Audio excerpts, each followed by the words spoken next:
Welcome everyone to today's meeting of the Licensing Subcommittee. Can we please start proceedings with election of chair? Do we have a nomination?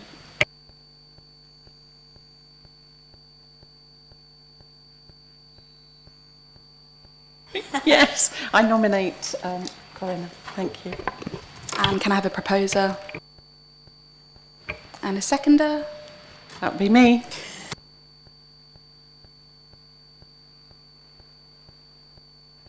Thank you. Welcome. If the fire alarm is activated, please take the stairs. Oh, that doesn't sound.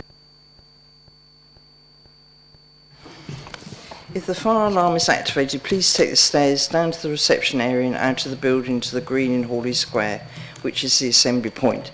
Please do not use the lifts. Officers will assist you and advise when it is deemed safe to return to the council offices. I would advise that if filming takes place, anyone in attendance in the public areas may have their image captured.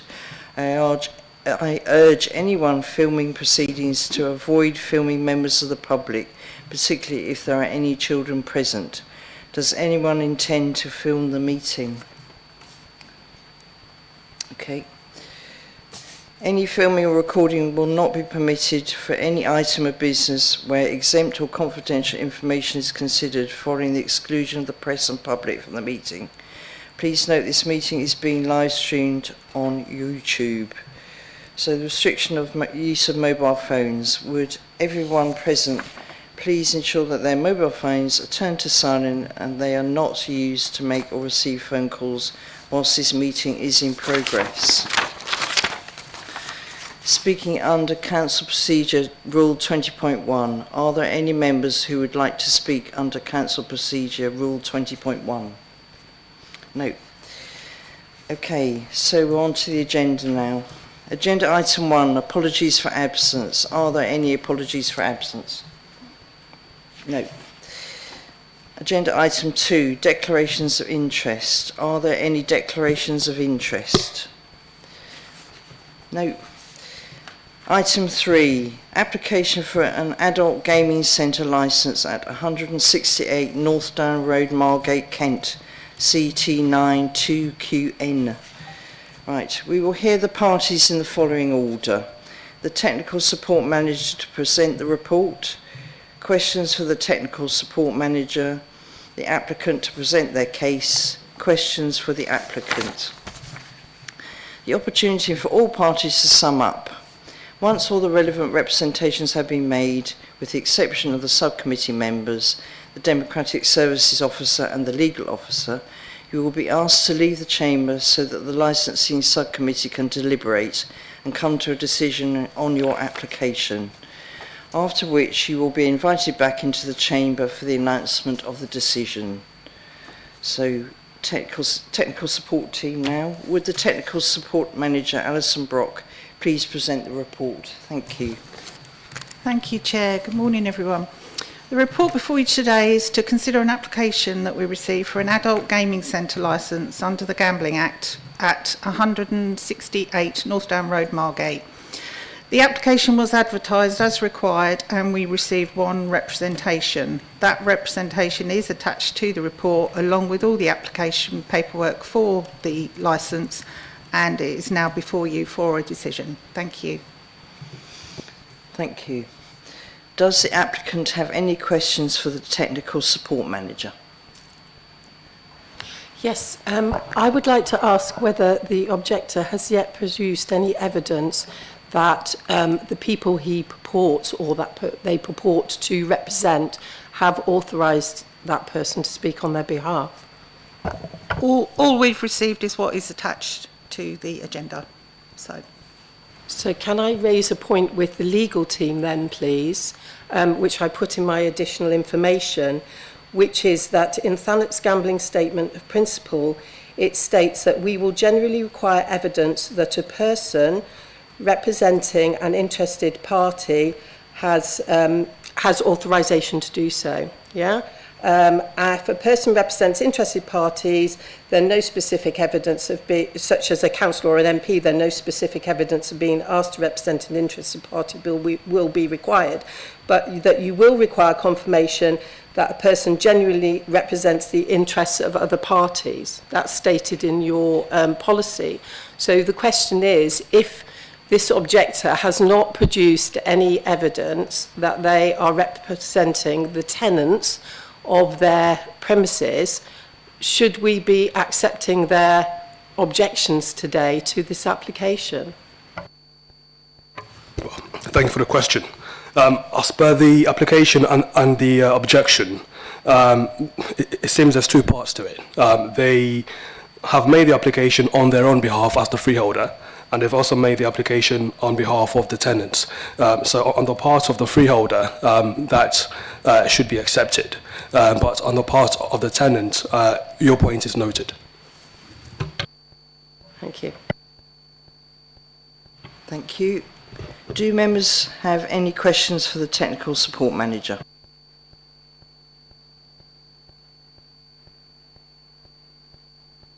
Part A, that's the applicant. Would the applicant, Debbie Bollard, please now introduce themselves and present the application? Thank you.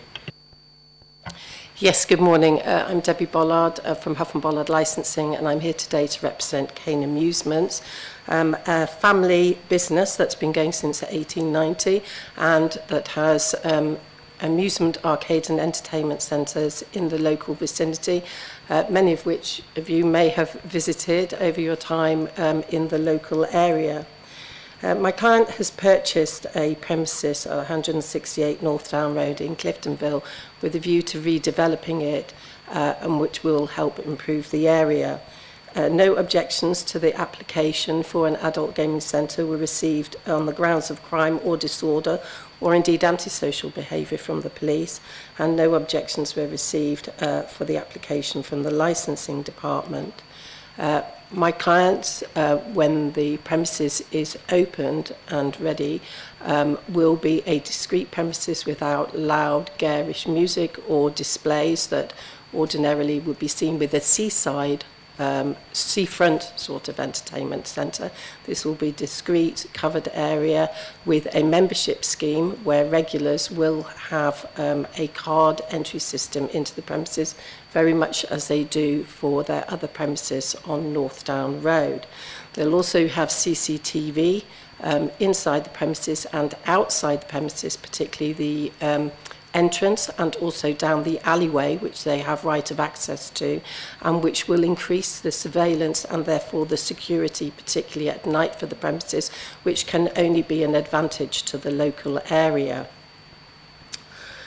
As I say, the interested party, their objections have been that they represent those that live and work in the area, and the legal team have said today that they also believe they have a right to make an objection as a freehold premises operator. But they have not produced any evidence today in either their application, or they're not here in person today either, in their objection, sorry, that the running of the arcade will in any way interfere with their business as the freehold owner of the premises. They've not adduced any evidence that this would affect their ability to rent the premises, either the residential properties above or the commercial property next, below, adjacent to the premises that my client is going to operate.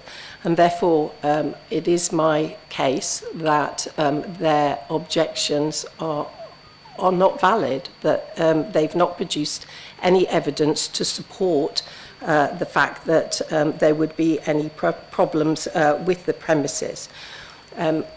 My client has been operating the premises at 185 North Down for many years now, and they work very closely with the police. The police from time to time come to see them and ask them for CCTV when there is a disturbance in the local area, but not at the premises, to assist in identifying anybody who may have been responsible in any antisocial behaviour. Well, on the whole, the relationship my client has with the police is good, and the police have not indicated that they believe there would be any problems with crime and disorder at operating the premises, which is what the objector complained about.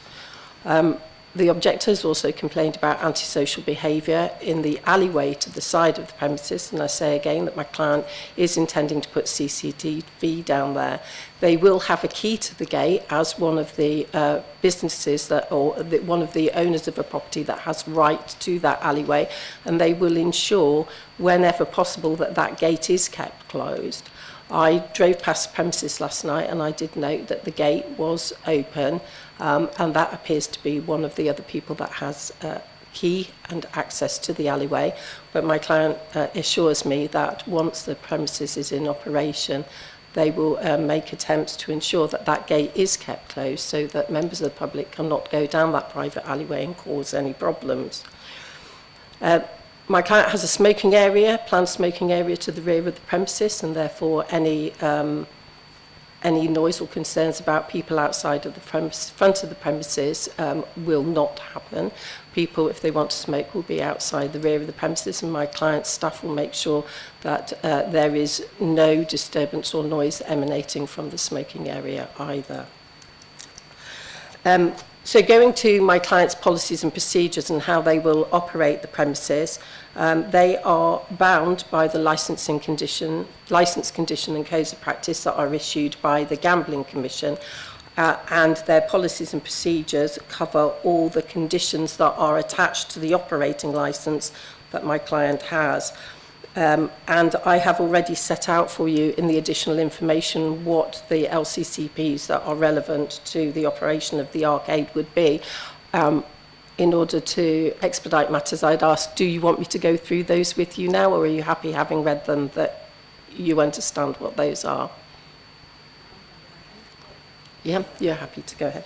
So I would just like to point out that those social responsibility codes, if my client was to breach any of those and it came to the attention of the Gambling Commission, that is a prosecutable offence. So those conditions are already attached to the operating licence, and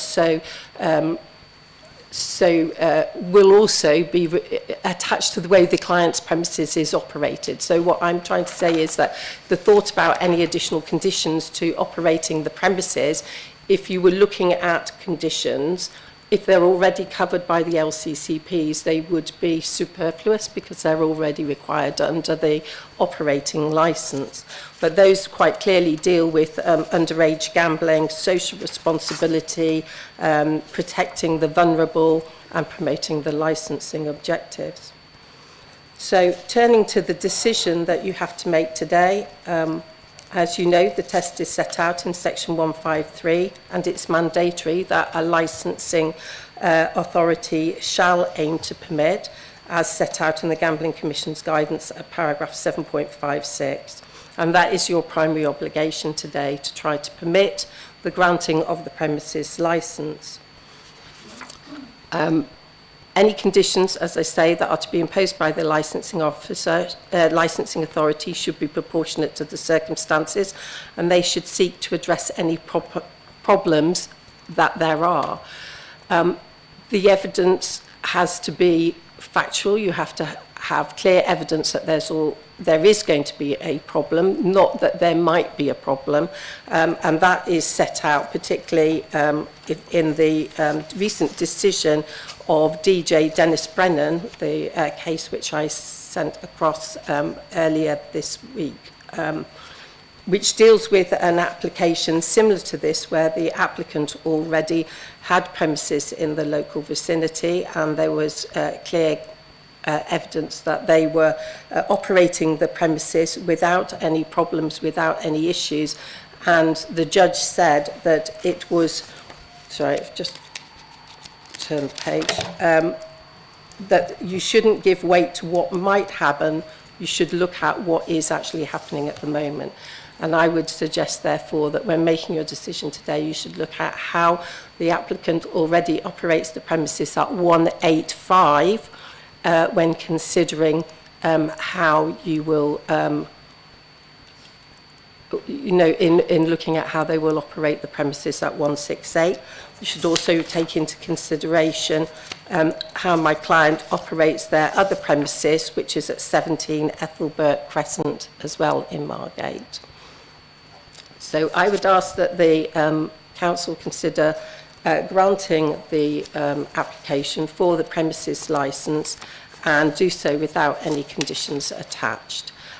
If at a later date the council decides that the applicant is not operating the premises in a way that is conducive with the licensing objectives, then you have the opportunity to come back and review the premises licence and add additional conditions.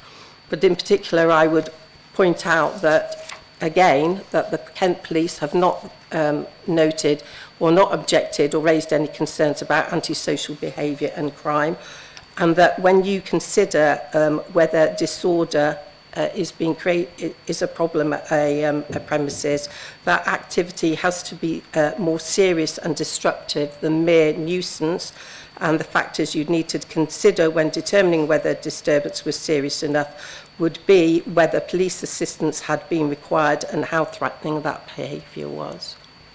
Thank you. Thank you. So are there any questions from the Technical Support Manager, please? Do committee members have any questions for the applicant? I do. I may well go backwards and forwards because my brain doesn't operate normally. But I've not been in a gambling establishment. I think my recent flutter was maybe about 15 years ago on the Grand National, but I don't even do that now. So I would not know what the inside of a premises like yours would look like. And so a site visit would have been useful for me to understand your premises, and I wouldn't know what an adult gambling establishment looks like. From reading the notes, I'm assuming is that mainly machines, and my experience of machines is slot machines in a pub 30 years ago, and I know it's moved on. Good morning, Bill Kane, Keynes Amusements Limited. Yes, it is. It's a room of slot machines. There's no alcohol involved, so it is the same. It does have a category of machine that you'd see in pubs, category C, which is a £100 jackpot, pound maximum stake. We operate £500 jackpot machines as well at £2 maximum stake. But unlike a pub, there's no alcohol. But an AGC, an adult gaming centre, that's how it's defined, is a venue that is run by member of staff, and allows the public to walk in and to spend time playing fruit machines for fun. They can't just walk in, can they? Because you said they have to have a membership card.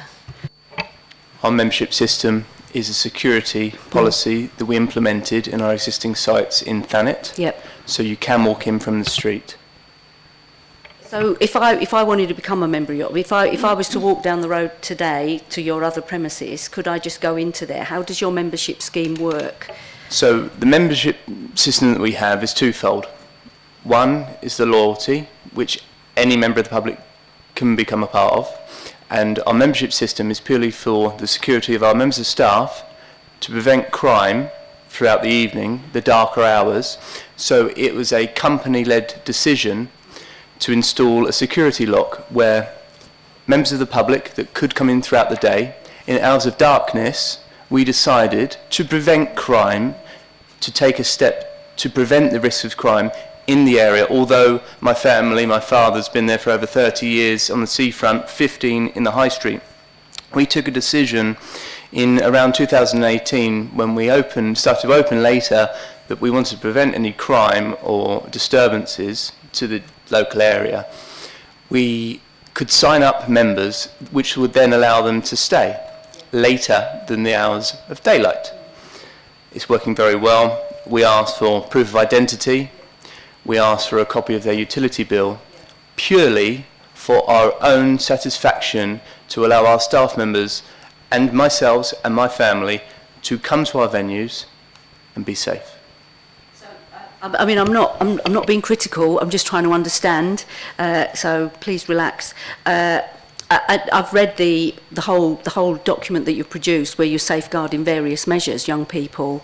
It's very good. It's very thorough. So I'm just trying to understand. So in the day, I can just walk in, or if I arrive at your facility, you would approach me, you'd welcome me, and then you'd ask me to fill out one of your forms, which would then create a membership for me, or is the membership just overnight? I'm still trying to understand that. I took out a gym membership last year, filled in a form, and my little card came. So I'm assuming that that's the way this works.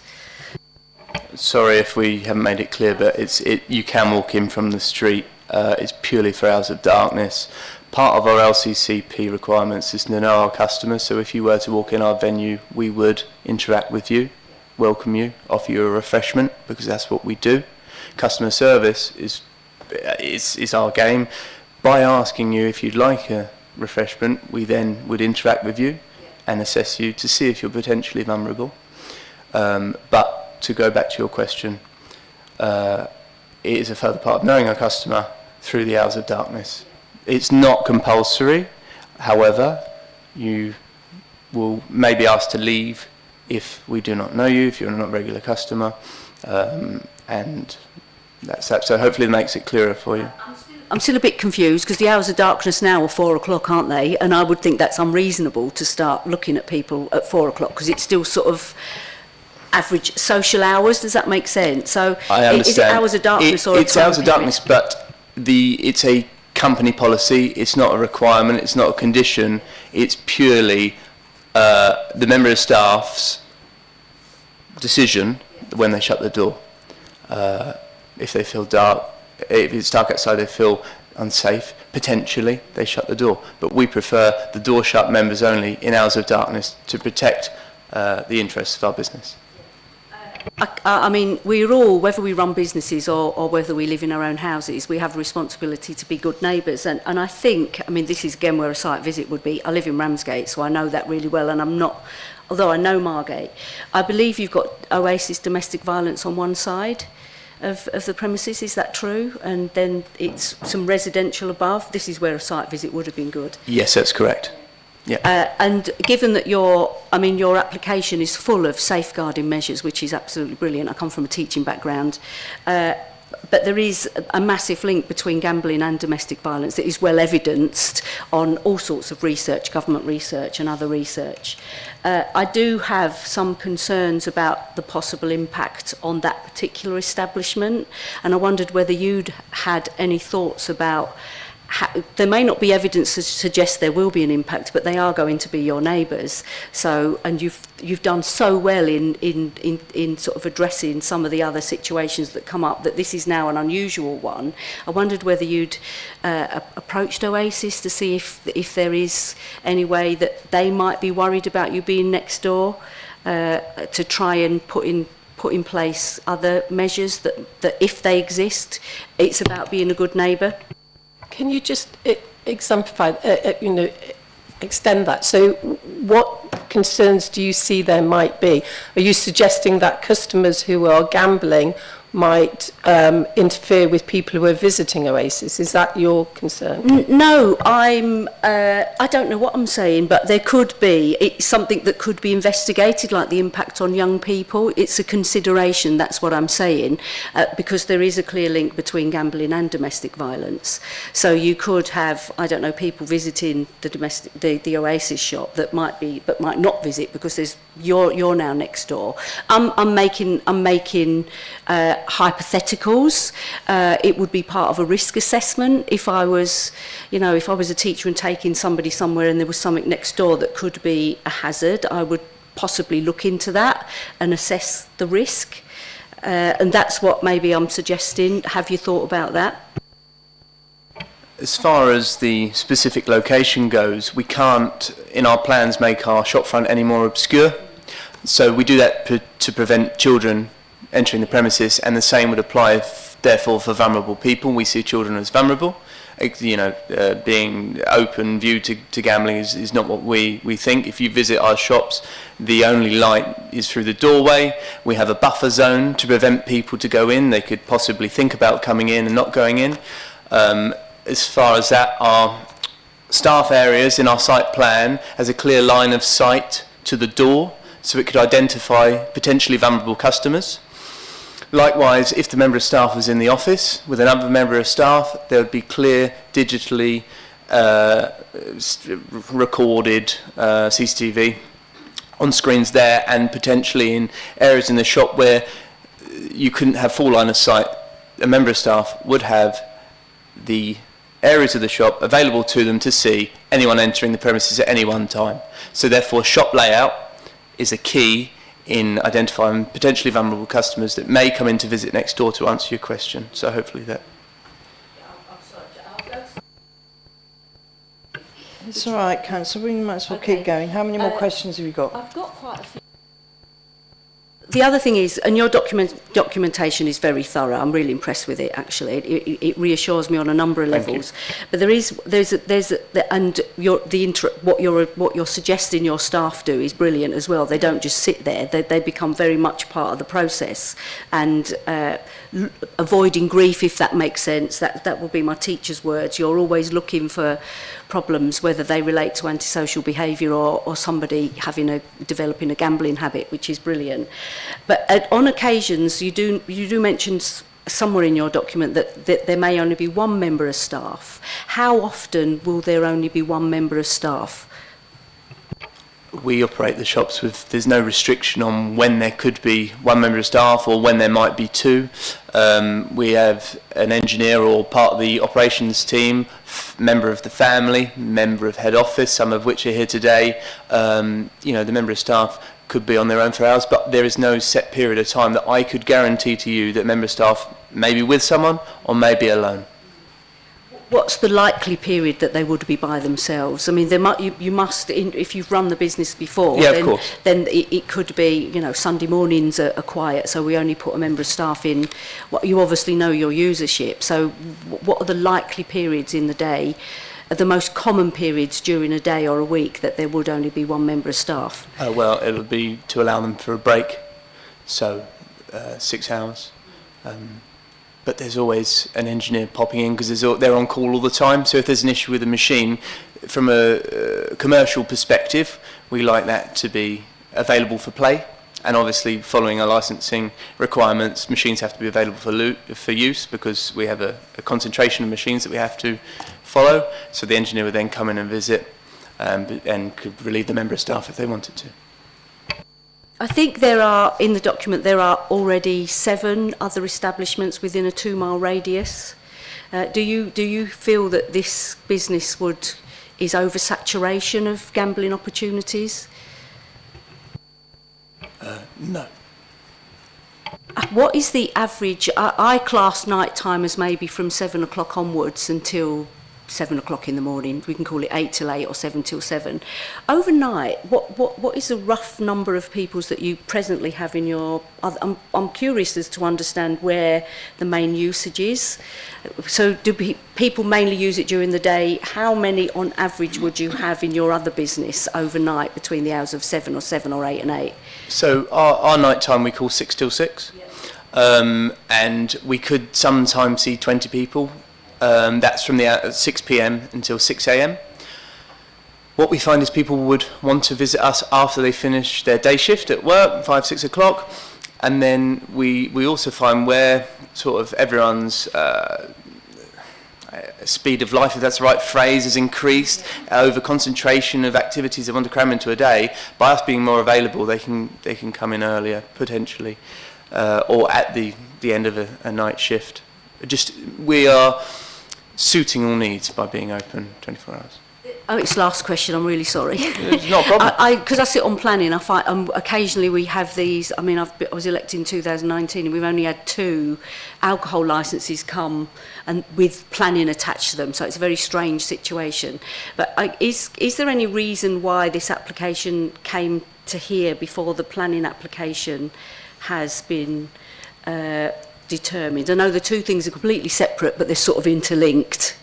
Yes, so planning, you're right, they are completely separate regimes, and we are in a situation where you can apply for one before the other, or you can apply for them in tandem, and these were applied for at roughly the same time. So that is just the way that it was decided to be done. The fortunate thing with under the Gambling Act is that there is a set period of time for which a decision has to be made, whereas obviously planning can take a lot longer. So. So, Owen Hughes, do you have any questions? Hello there. I want to really start, I too have a few questions, I'm sorry. I want to really start by going back to Councillor Wing's question, which I'm sorry if I missed it, but I didn't hear an answer. Have you approached anybody at Oasis next door to your premises, the domestic abuse place? Have you approached anybody there to tell them what you intend to do? I have simply met them and had a chat with the ladies behind the desk. I have not been in contact with them about opening our premises. We as a business haven't been there since putting the applications in. So they don't know what's coming? I suspect, like any member of the public, they could have seen the notice which is displayed adjacent for the correct period of time and had fair opportunity to make any representation. So it's opening at 24 hours, is that right? That is the proposed opening hours, okay. Yes, like our other shops. I also don't really have a great deal of experience in your type of business. So I'm wondering, you've other businesses, I understand. So say from a period from 10 o'clock in the evening to 6 o'clock in the morning, how busy has that been in your other places? We actually find that we have a quiet period between 1, 2 o'clock in the morning till 6 in the morning. Sometimes it's very, very quiet periods of no customers, which we use the opportunity to maintain the venue. We take notes of the customer numbers for commercial purposes per hour. I want to know how many new entries we've had and how many people are staying in the venue. And from that data, which is our own, I can see that we do have a quiet period. However, it allows us to do cleaning throughout the venue, and also our equipment, it's all technology, computers, they operate better and more cost effectively if they're kept on all the time.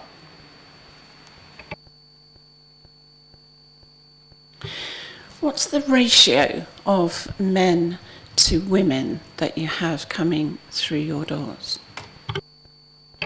I can't be exact with my figures. I've never noticed a mass influx of men as opposed to women. I would say it's pretty even from my experience.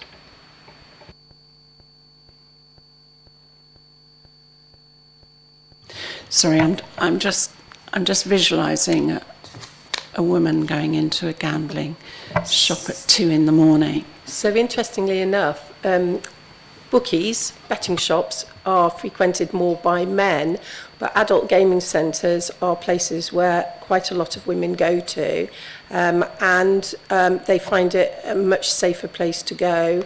They're normally female members of staff in the arcade. They feel safer and feel a lot more comfortable than they do going into a betting shop. So do you have any female members of staff? Our area manager of Thanet, who's worked for us for as long as the site's been in operation, which I think specifically is 17 years, she is in fact a female and she's very good at her job.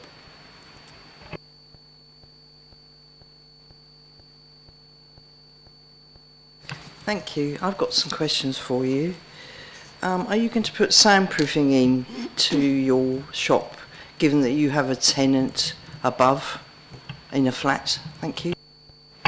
If successful at planning as per building regulation, we have to meet building standards.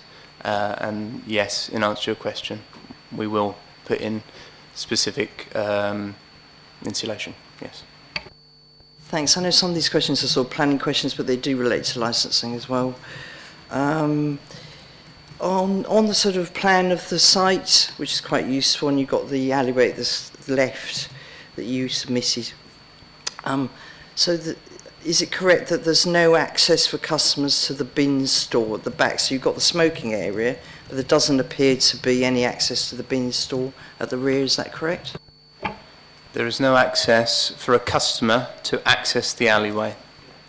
However, if a customer was to live in the accommodation that had right of access to the alleyway, therefore they would have a key to get their bike. So I don't want to mislead you on that fact. Okay. So the bin store has a door with a lock on it, but it has access to people with a key or whatever, but someone who was just walking in along the alleyway couldn't access it. Is that correct? That's correct. I think there's only 2 or 3 key holders of the alleyway, and that'll be it. We would give a key to tenants if we were successful in renovating the accommodation above, which we hope to do in the future. They would get a key, but that's only one person. So is the alleyway privately owned, do you know? From my understanding, it's privately owned. We got given a key when we purchased the property, and we have documented in the title deeds right of access. And what we were told by the previous owner was we must keep it locked, and that's what we did.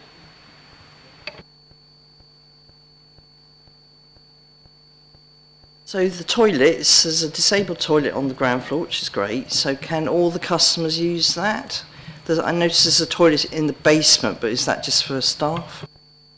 The toilet in the basement is no longer. The basement was in a state of disrepair, so all we did was just clear it out. So any member of the public can use the disabled toilet, and it will be fully accessible.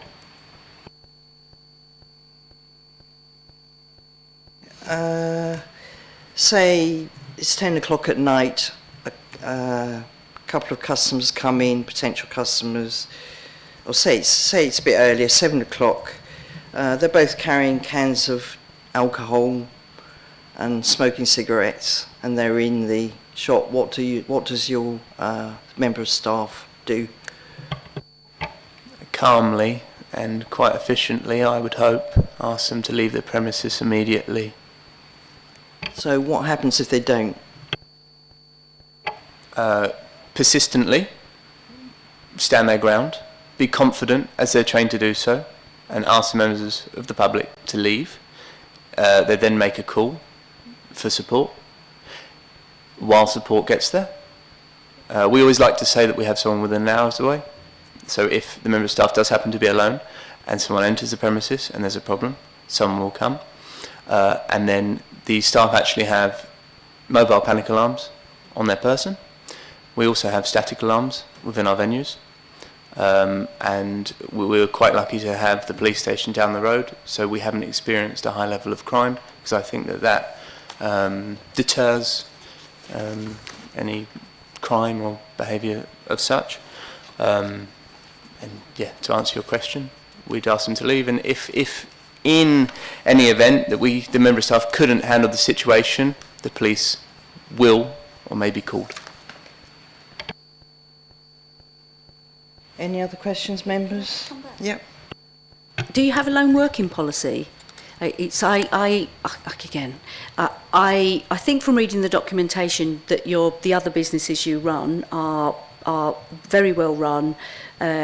I'm sure you've had incidents. I worked in a school. There were incidents every week. We're in businesses where we're dealing with people, and people muck up sometimes. So have you had incidences at your other premises, and how frequent would you say they are? And do you feel that your backup system for your lone working staff is efficient enough? And if you've had an incident, have you reviewed your policies to see if there's anything else, particularly around lone working, that would have made a better outcome, if that makes sense? Because we're a family-run business, and we have these 2 shops which are 24 hours. We have another shop that opens until 3 a.m. We have others that open into the night.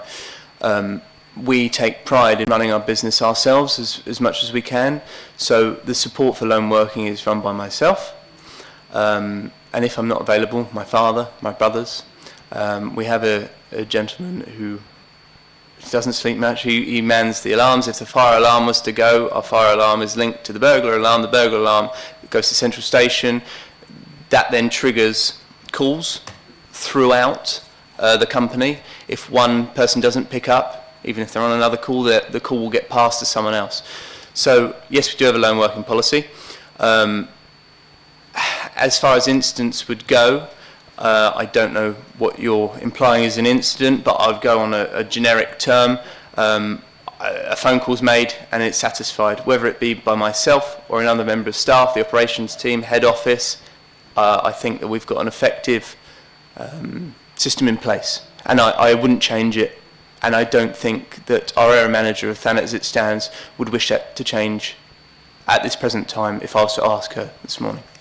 I was getting at how, looking at your other businesses, I mean, I'm a school teacher, I could say we have several incidents every day, and normally they're all dealt with. That's the nature of a school, and there can be small incidents to the occasional big incident. So I would say how often in your last business, in the business you're running presently, which is very well run, and I would imagine there are very few incidents, how often would you feel that emergency system would be triggered? Once a week, once a month, once a year? Potentially throughout the hours of 6 p.m. to 6 a.m. I could say I would get a call in the evening once a month, but that could be because one of our tickets wouldn't redeem, so our machines pay out tickets, not cash, so it could be a technical issue. I have the ability to remote in from my laptop anywhere in the world. I can then satisfy that issue. So what I'm saying is, generally speaking, there are we run incidents are quite very a smooth rare. ship, yeah. Councillor Hughes, have another question? Sorry, I've just one more. It sounds like you have a big family, which is great. I'm wondering who's going to staff these particular premises in Cliftonville. Is it members of your family, or are you going to have outside staff? Purely outside staff. It's a family-run business, but we have over 100 members of staff that would employ from the local area. So we aim to create between 6 and 7 jobs for this site. That's not limited to. It's purely down to people's requirements. We will advertise the job on Indeed like we do if a vacancy becomes available. Each member of staff will go through thorough training. They'll also get trained at our other shop on the seafront and at our sort of flagship store in Herne Bay on the seafront opposite the pier. They then get to meet more members of staff. Our head office is based there as well. My father has been in Herne Bay for 50 years operating the business there. He likes to meet all of the members of staff. He may not know their name, but you certainly know their face, and I can walk into any venue and they all know my father. But actually, my family's not that big, but I'm just trying to portray that our family care about the business and are still heavily involved in the operation. Any more questions, members? No, all finished. Thank you. So does the technical support manager wish to sum up, please? Okay, thank you. The applicant will now have the opportunity to sum up their case before the deliberation begins. Thank you. Thank you, everybody, for being here today and for listening to what's been said. And I think we've had a very fruitful discussion. I take from it some of the questions that you've asked, some points that were of concern. One was regarding demand. I would say that Section 153 of the Gambling Act makes clear that that's something that shouldn't be taken into account when you make your decision today about further demand for premises. I note your concerns about the premises next door and any effect that may have on the staff working there. You talk about evidence, links between domestic violence and gambling addiction. Gambling addiction in itself is very low. The Gambling Commission's own figures show that 0.4% of people in the UK have a gambling problem. There is always going to be a risk in life, and my client's risk assessment will be updated. It's a live document. So if a risk does arise and or concerns are seen regarding users of the premises and users of the premises next door, then that's something that can be addressed and mitigated in the future. But it's not a risk that's evidenced for this particular premises, and which is something that needs to be taken into account.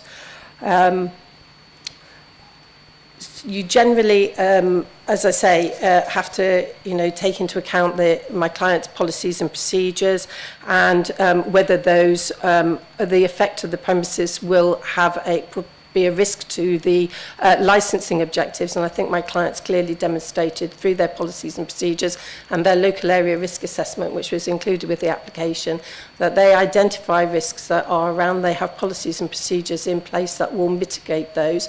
As I say, that document is a live document and can be updated as required if further risks are identified. But the fact is that my client is a competent operator with previous experience of operating in the locality. It's committed to promoting the licensing objectives and supporting Thanet's statement of gambling principles. All the staff are fully trained, and staff training is refreshed every 3 months. I'd remind you that none of the responsible authorities have made any objections to this application. In particular, Kent Police have not raised any concerns over antisocial behaviour or crime or disorder.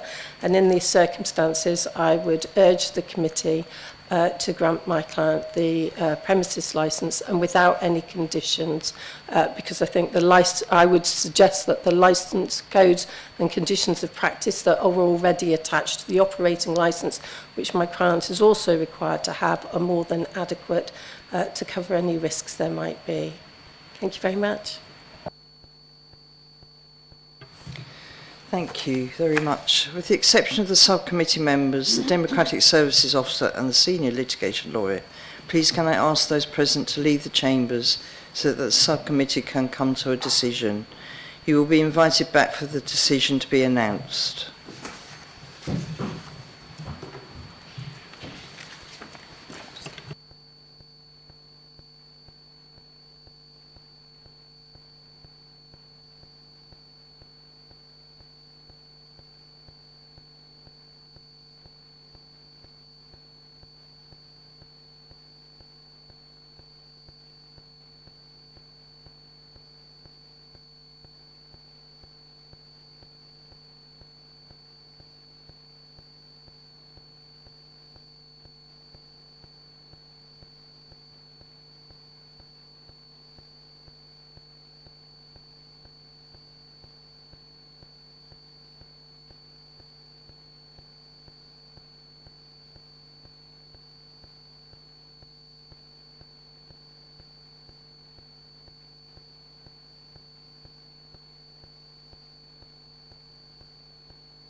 Thank you. I would like to invite Joseph Katinge, the senior litigation lawyer, to read a summary of the subcommittee's determination. Thank you. Thank you, Chair. Upon considering the application for the new licence for an adult gaming centre under the Gambling Act 2005 at 168 North Down Road, Margate, and having considered the documentation and representations made by the parties involved, it is the decision of the subcommittee to grant a new licence for an adult gaming centre at 168 North Down Road, Margate. The premises or their representatives may appeal the subcommittee's decision to the Magistrates' Court within 21 days. Thank you. Thank you. This concludes the business for the meeting.